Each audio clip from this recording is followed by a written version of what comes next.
Chúng ta đã được biết có một câu nói rất là nổi tiếng, đó là tiền mặt là vua. Thế vậy làm thế nào để tăng chuyển đổi tất cả những các cái tài sản khác, những cái dịch vụ hàng hóa để biến nó về tiền mặt? Thì trong video này tôi xin chia sẻ cho anh chị là 10 cái chiến lược mà tôi tổng hợp được cũng như là cá nhân tôi đã từng trải nghiệm để giúp cho chủ doanh nghiệp, giúp cho các doanh nghiệp vừa và nhỏ có cái bức tranh tài chính tốt hơn.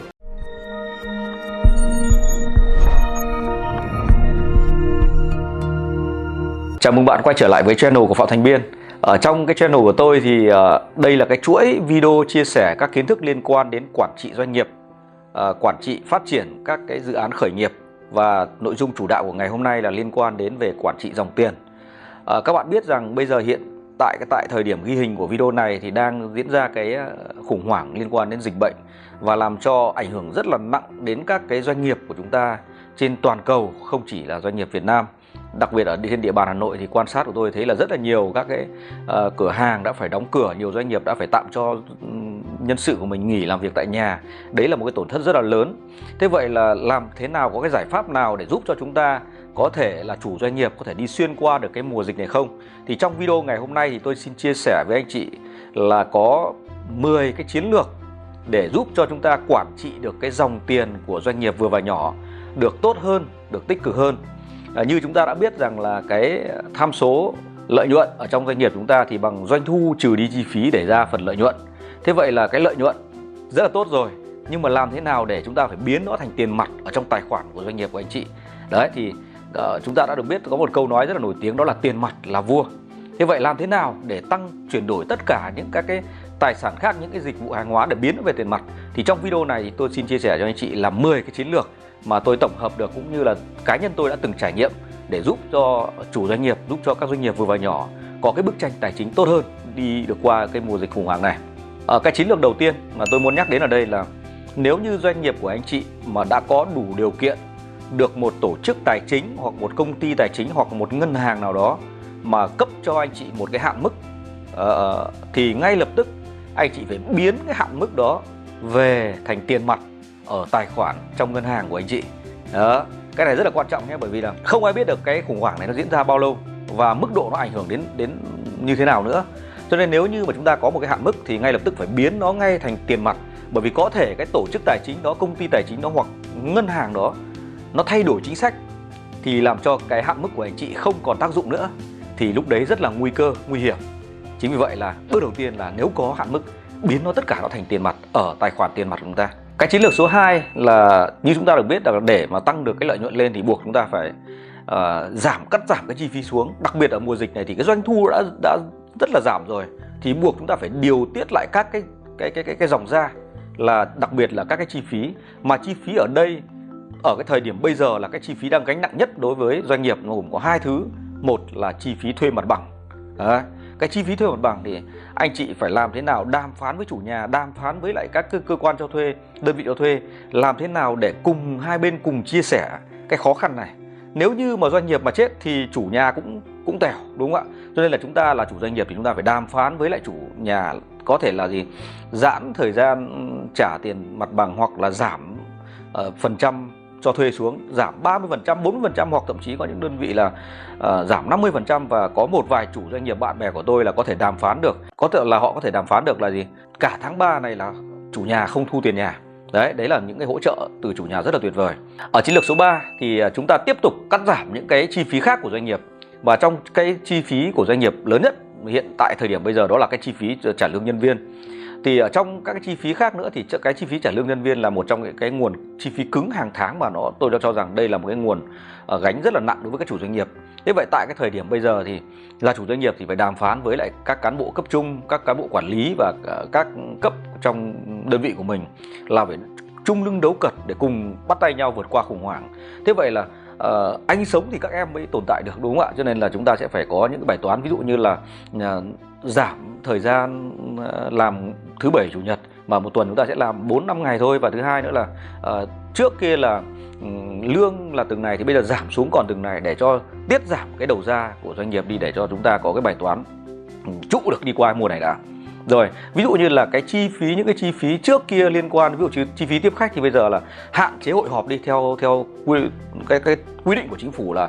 không gặp trực tiếp nữa, thì chúng ta cũng tiết giảm hoàn toàn, nếu có thể là hoàn toàn những cái chi phí gặp trực tiếp, mà thông qua đó chúng ta làm việc trên online đi, giảm cái chi phí đi lại đi. Chi phí đi lại cũng là một chi phí lớn. Thế tất cả những cái chi phí khác là chúng ta gì cố gắng làm thế nào để tiết giảm được thật nhiều càng tốt. Đấy, cái chi phí, giảm chi phí tiền nhà, giảm chi phí nhân công, giảm chi phí hội họp, giảm chi phí gặp gỡ đối tác, vân vân. Đấy, làm thế nào để càng giảm được càng nhiều thì càng tốt. Sang chiến lược thứ tư thì chúng ta phải tích cực điều chỉnh các cái khoản nợ phải trả. Ở đây thì nếu có thì có thể là khoản nợ phải lãi suất vay của ngân hàng này, hoặc là các cái khoản nợ phải trả của chủ hàng, bạn hàng, thì nếu có thể thì chúng ta đàm phán với họ để giãn cái thời gian phải trả ra, hoặc nếu có thể đàm phán với họ giảm cái thời gian, hoặc là giảm cái phần trăm, giảm cái lợi nhuận, giảm lãi suất phải trả xuống.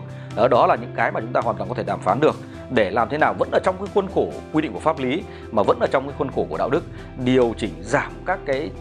món nợ của chúng ta xuống, hoặc là điều chỉnh giãn cái khoảng thời gian mà chúng ta phải trả cái công nợ gì. Đấy là một cái cách mà giúp cho chúng ta chủ động hơn trong lĩnh vực trong cái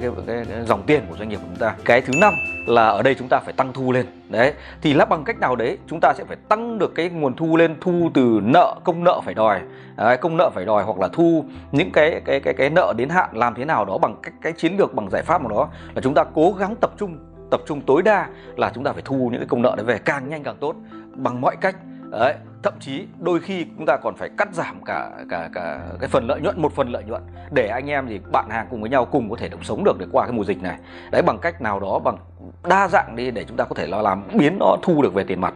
thật nhanh, càng nhanh càng tốt, biến nó về tài khoản tiền mặt. Được chưa? Đấy là cái chiến lược mà chúng ta phải tăng nguồn thu lên. Chiến lược số 6, để tăng được cái dòng tiền, để tăng được nguồn thu, thì chúng ta cũng phải bằng mọi cách để phải đẩy được cái hàng tồn kho đi. Những cái hàng của chúng ta đã sản xuất ra rồi, những cái hàng nó đã nằm ở trong kho rồi, đã lên giá, lên kệ rồi, chuẩn bị ra thị trường rồi, nhưng nó cũng ảnh hưởng rất là nhiều từ dịch bệnh như thế này, thì chúng ta sẽ phải làm bằng mọi cách để đẩy hàng tồn kho. Ví dụ như là gì? Là có thể là tăng cái chính sách ưu đãi lên, tăng cường chính sách ưu đãi, tăng cường tặng quà lên, tăng cường những cái sản phẩm hỗ trợ lên, để thì nếu như giả sử như là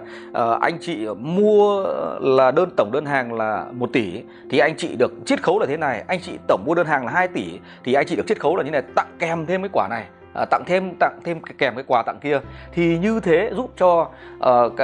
chúng ta thu hồi được cái dòng tiền khi bán hàng, thu về được ngay bằng chuyển đổi thành tiền mặt ngay. Gọi là gì? Chắc chắn ở giai đoạn này chúng ta sẽ phải cắt giảm cái phần lợi nhuận xuống, đưa nó về, để làm thế nào để tất cả đội ngũ chúng ta có thể duy trì và sống được qua cái mùa này đã. Đó, sau đó là chúng ta qua được cái mùa này rồi thì chắc chắn là chúng ta sẽ có những cái chiến lược để chúng ta phát triển mạnh mẽ hơn nữa. Ở chiến lược số 7 thì là chiến lược rất là quan trọng. Đó là gì? Là tạm dừng lại các cái đơn hàng mới. Tại sao lại như vậy? Nếu có những đơn hàng mới, có những khi chúng ta sản xuất một đơn hàng mới thì chúng ta lại phải đầu tư thêm tiền vào nó này, phải nhập nguyên vật liệu vào này, nhập nguyên liệu để sản xuất, để tạo ra những cái sản phẩm mới. Nhưng cái rủi ro trong mùa dịch này nó rất lớn, có thể cái đơn hàng đó nó bị hủy giữa chừng, thì người thiệt hại chính là chúng ta. Đấy, thế vậy là hạn chế tối đa nhận các cái đơn hàng mới. Nếu như chúng ta đã có sẵn các sản phẩm nằm trong kho rồi thì cố gắng làm thế nào để đẩy được cái sản phẩm ấy ra khỏi kho để chúng ta thu về tiền mặt. Đấy, còn những đơn hàng nhỏ lẻ thì chúng ta có thể vẫn tiếp nhận được, còn những đơn hàng lớn hãy cân nhắc ở từ nhiều khía cạnh, đánh giá nhiều khía cạnh, xem chúng ta có thực sự là có đầy đủ đảm bảo được cái bài toán về tài chính không.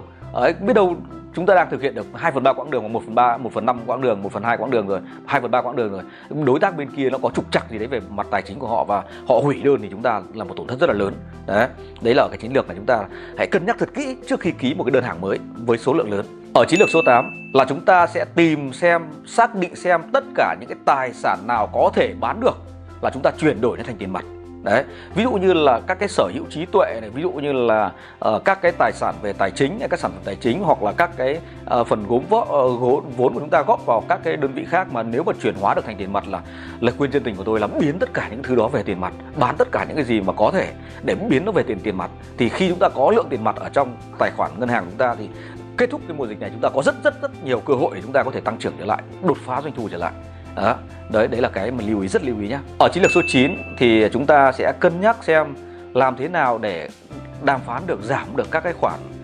thuế phí Đấy, tôi lấy ví dụ như này, ở gần đây thì chính phủ đã có cái chính sách là cắt giảm thuế hoặc là chậm nộp các khoản thuế, và đặc biệt là các cái chính sách liên quan đến bảo hiểm xã hội đã là cho đóng trễ hơn, chậm hơn. Thì đấy là tất cả những cái thứ đấy làm thế nào để quy hoạch được, để điều tiết giảm nó xuống, để đỡ đẩy chúng ta vào cái thế gọi là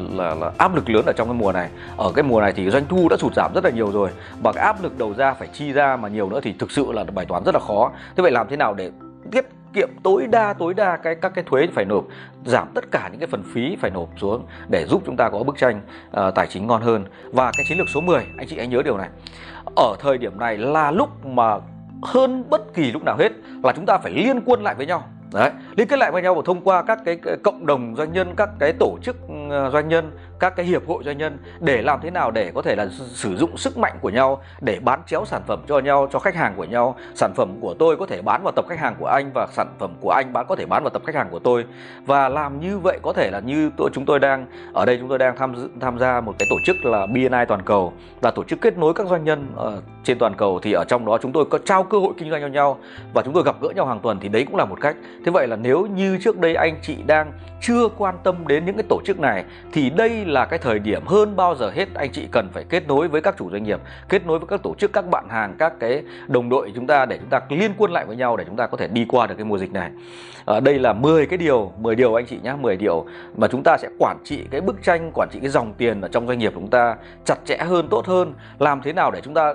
tồn tại được, đi qua được cái mùa dịch, thì lúc đó là cả một cái thị trường xanh bao la trước mắt chờ đón chúng ta. Rất vui được chia sẻ tới cộng đồng chủ doanh nghiệp những cái kinh nghiệm cũng như là những cái hiểu biết của tôi liên quan đến quản trị dòng tiền trong doanh nghiệp. Phạm Thành Biên xin chào và hẹn gặp lại các bạn ở những cái chủ đề tiếp theo. Cảm ơn tất cả các bạn đã lắng nghe những cái chia sẻ từ Phạm Thành Biên. Hãy bấm nút phía dưới, bấm ngay vào nút phía dưới đăng ký kênh của Phạm Thành Biên. Sau đó bấm vào nút hình quả chuông. Vâng, bấm vào nút hình quả chuông để nhận được những cái video mới nhất. Phạm Thành Biên xin chào và hẹn gặp lại tất cả các bạn.